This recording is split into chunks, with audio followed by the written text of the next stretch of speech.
বাংলাদেশে এখনও সাম্প্রদায়িক প্রতিক্রিয়াশীল এবং বিভেদকামী শক্তি তৎপর রয়েছে। যারা গণতন্ত্রে বিশ্বাস করেন, হিন্দু, মুসলমান, বৌদ্ধ, খ্রিস্টান, আজকে তারা ঐক্যবদ্ধ।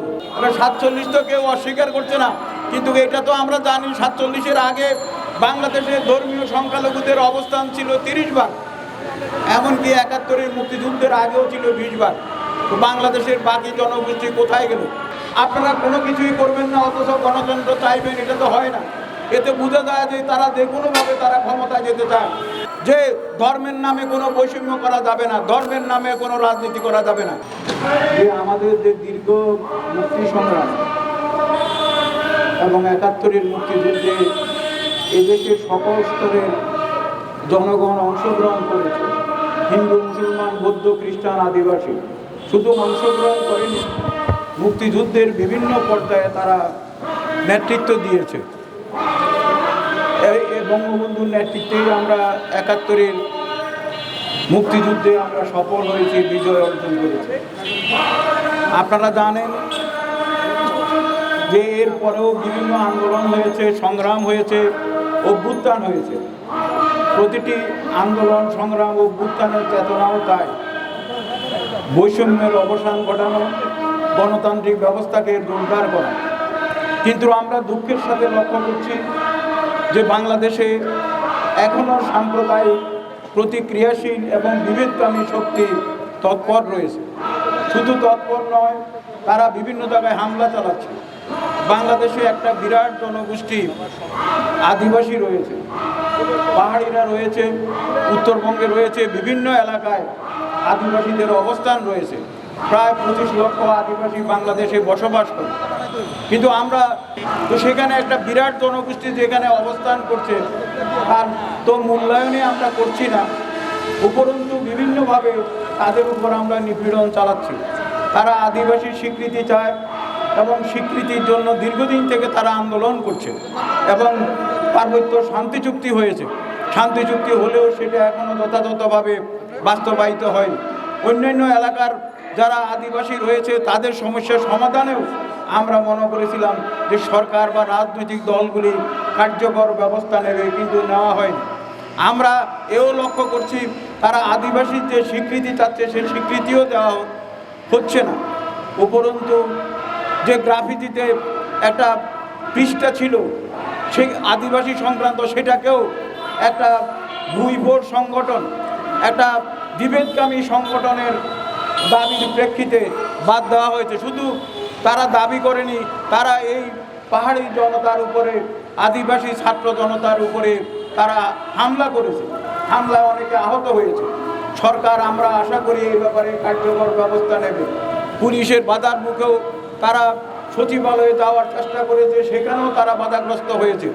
আমরা মনে করি বাংলাদেশের যারা গণতন্ত্রে বিশ্বাস করেন, হিন্দু, মুসলমান, বৌদ্ধ, খ্রিস্টান, আজকে তারা ঐক্যবদ্ধ। কিন্তু রাজনৈতিক দল এবং নাগরিক সমাজের ভূমিকা আমরা সবচেয়ে ব্যথিত। এই কারণে যে এমনকি একটা সংবিধান সংক্রান্ত যে কমিশন, নির্বাচন সংক্রান্ত কমিশন, আমরা মনে করেছিলাম জনগণের আকাঙ্ক্ষা প্রতিফলিত হবে। আমরা পৃথিবীর ইতিহাসে দেখতে পাই বিভিন্ন দেশে আন্দোলন হয়েছে, সংগ্রাম হয়েছে, সংগ্রামে আরও বেশি তারা অগ্রগতি অর্জন করেছে। মার্কিন যুক্তরাষ্ট্রের যে স্বাধীনতা সংগ্রাম বা স্বাধীনতা যুদ্ধ, তার পরবর্তীকালের যে সিভিল ওয়ার, সেটাতে আরও বেশি তারা অগ্রগতি অর্জন করেছে। সেই অগ্রগতিতে সেখানে সাদা কালো সকল জনগোষ্ঠীর সমান অধিকার নিশ্চিত করা হয়েছে। ফ্রান্সেও আমরা জানি যে রিভলিউশনে সেখানে যে রিপাবলিক হয়েছিল, সেখানে মূল চেতনাই ছিল সাম্য। সেখানে মূল চেতনাই ছিল সাম্য, সেখানে চেতনাই ছিল সেখানে লিবার্টি, তার মানে হলো সেখানে স্বাধীনতা এবং সেখানে ভ্রাতৃত্ব। এবং আমরা এও জানি যুক্তরাজ্যের যে গণতান্ত্রিক যে বিপ্লব, তারও চেতনা তাই। ভারতের যে গণতান্ত্রিক সংগ্রাম এবং গণতান্ত্রিক সংবিধান, সেটাও সার্বজনীন। সেটা সংবিধানের উপরেই লেখা আছে যে secular Democratic socialist Republic of India. সেখানে যে সরকারি ক্ষমতায় আসুক এর কোনো পরিবর্তন হয় না। অন্যান্য গণতান্ত্রিক দেশেও তাই।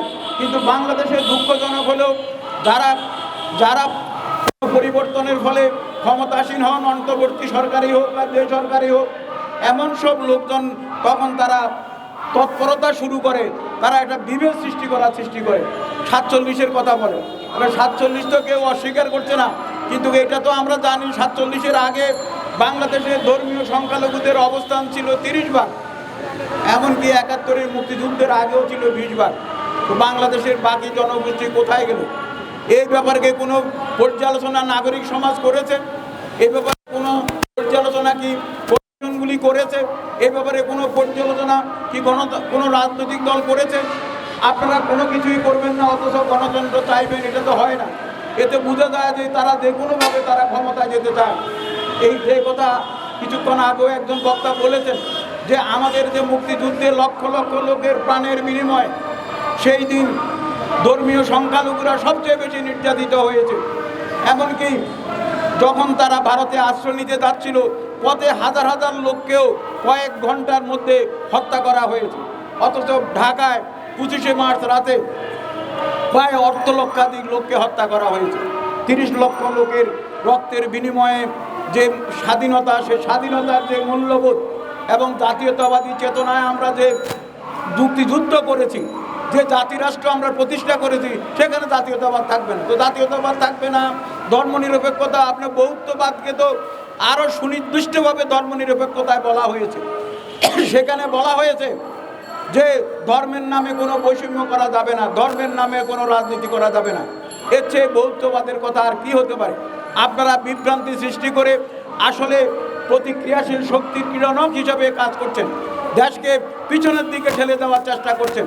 কাজে আমি আপনাদেরকে সাবধান করে দিচ্ছি যে আপনারা যদি সত্যিকার অর্থে গণতন্ত্রকে প্রাতিষ্ঠানিক রূপ দিতে চান, গণতন্ত্রকে প্রতিষ্ঠা করতে চান, তাহলে আপনারা সবাই এগিয়ে আসুন, আমরা সহযোগিতা করব।